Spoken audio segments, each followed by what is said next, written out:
За сайн байцгаана уу? За энэ хөвчлэгээрээ би та бүхэндээ дэлхийн 2 дугаар дайны үед болсон нэгэн сонирхолтой түүхэн явдлыг ярив. За энэ түүхэн явдлыг яагаад ярих болсон бэ гэхээр энэ нь болохоор шинжлэх ухаанд маш ач холбогдолтой, сонирхолтой жишээ болж өгдөг ийм түүхэн явдал байгаа. За энэхүү түүхэн явдлын нэр бол Дач хангар буюу Нидерландын өсөглөн.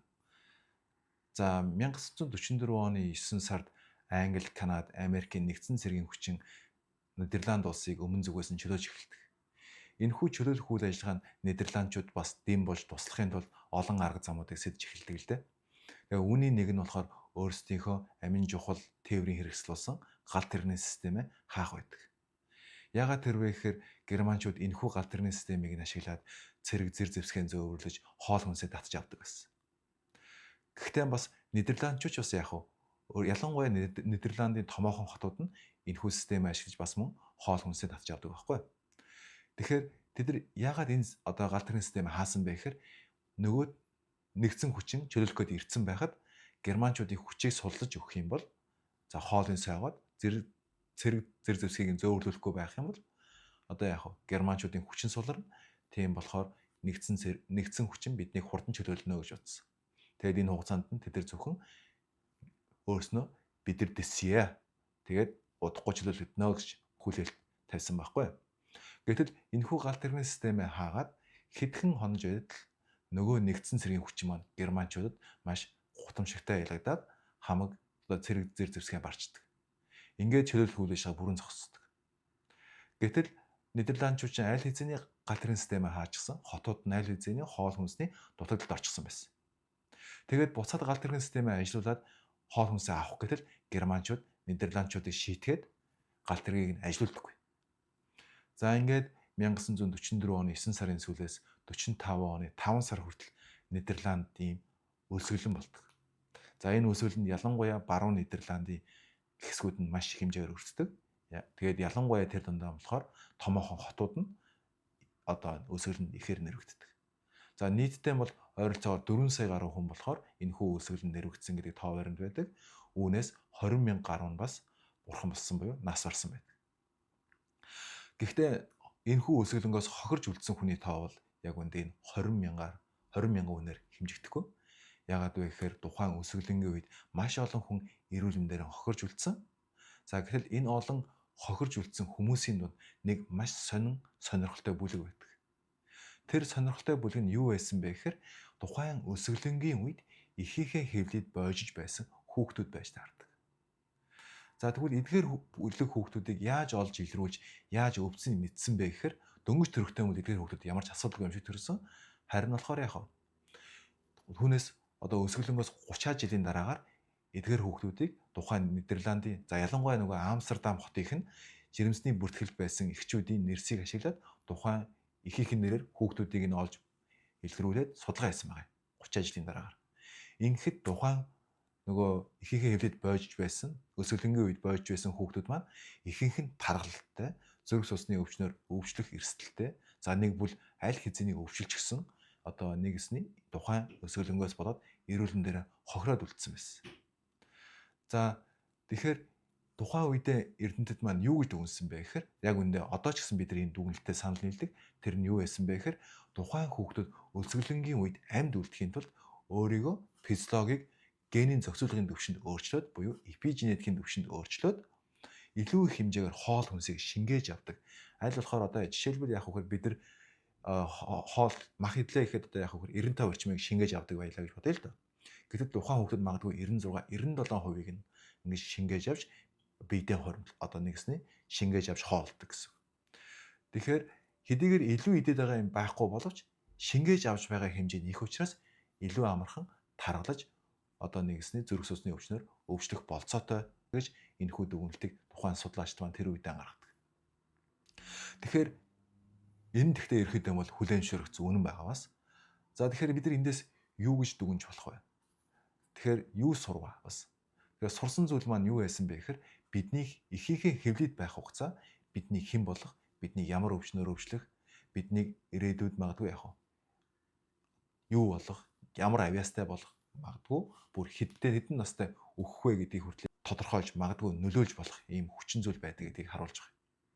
Гэхдээ энэхүү түүхээс суралцах зүйл гайхалтай нь энэ хүрээ дуустдаггүй. Энэхүү өсвөлөнд хамрагдсан хүүхдүүдийн атцээ нарыг 2010-ад оны онд дахиад бас судалсан байна. Ингээд судлахад юу болсон бэ гэхээр юуг олж илрүүлсэн бэ гэхээр тухайн атцээ нар нь дөнгөж төрөхдөө илүү их хэмжээний өөгчлөлтөд төрж ирсэн. Тэгэхээр бас эрдэмтэд энийг юу гэж дүгнсэн бэ гэхээр яагаад энэ хүүхдэд илүү өөгтэй төрөөд байна вэ гэхээр нөгөө өвөө эмээгийн өсгөл нь нэрвэгдсэн тухайн хүүхдүүдэд бас хадгалагдаж үлдээд генийн зохицуулгын төвшөнд хадгалагдаж үлдээд тухайн хүүхдүүд илүү ихээр бас л адилхан шимт хичээлийг өөртөө шингээгээд нэгэсний сорж аваад байна гэж дүгнсэн. Тэгэхээр эндээс юу харж байна вэ гэхээр бидний зөвхөн эхийн хэвлэл байх хугацаа биш. Бүр өвөө эмээд болсон түүх. Магадгүй өвөө эмээгийн ээж аавд болсон амьдралын түүхний хүүхдүүд цааш дамжаад нөлөөлж байх болцоотой гэдгийг энэхүү түүх харуулж байгаа юм. За тэгээд энэхүү түүхийн цаана яг шинжлэх ухааны юу байна? Ямар нэр томьёо байна? Энэ талаар бяцхан ярив.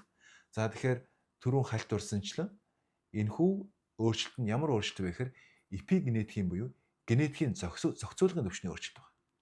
Энэ эдгээр зохицуулгын түвшний өөрчлөлтүүд нь ямар өөрчлөлт байдаг вэ гэхээр ацетилейшн, метилейшн гэх мэт бяцхан болохоор нүүрс төрөгчийн бүлгүүд тухайн бидний удмын мэдээлэл ДНХ-д толбогдоод удмын мэдээллийн илрэх байдлыг өөрчилж яадаг гэсэн үг.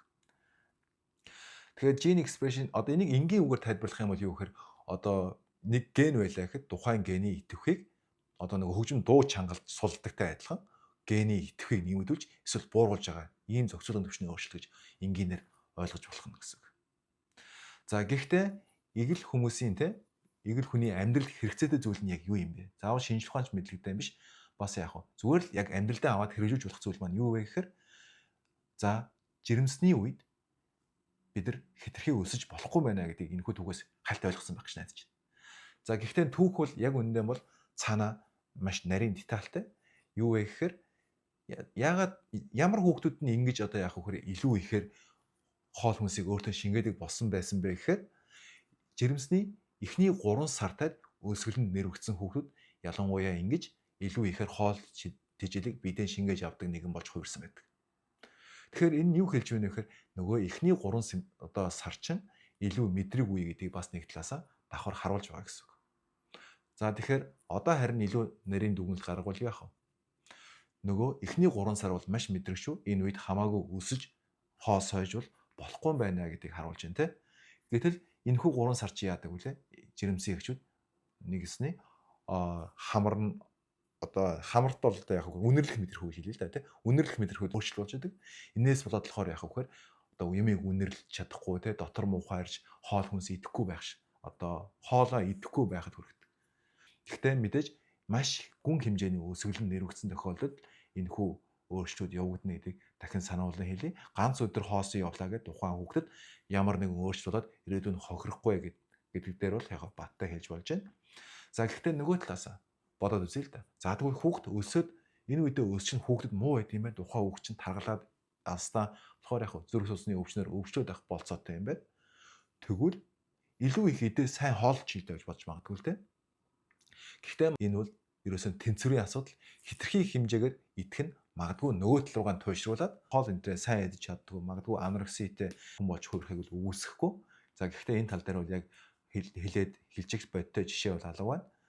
За тэгэхээр хамгийн гол нь юу гэж хэлэх гээд байна вэ гэхээр жирэмсний эхний 3 сард зөв зохистой хэмжээгээр, шаардлагатай хэмжээгээр хоол хүнсээ авбал ухаан хүүхдийн алсын ирээдүйд маш чухал нөлөөтэй байж болно гэдгийг харуулж байна. За тэгээд энэхүү Нидерландын өсгөлөн буюу Dutch Hunger гэх энэхүү түүх маань танд сонирхолтой байсан гэж найдаж байна. Анхаарал хандуулсан явдал баярлалаа.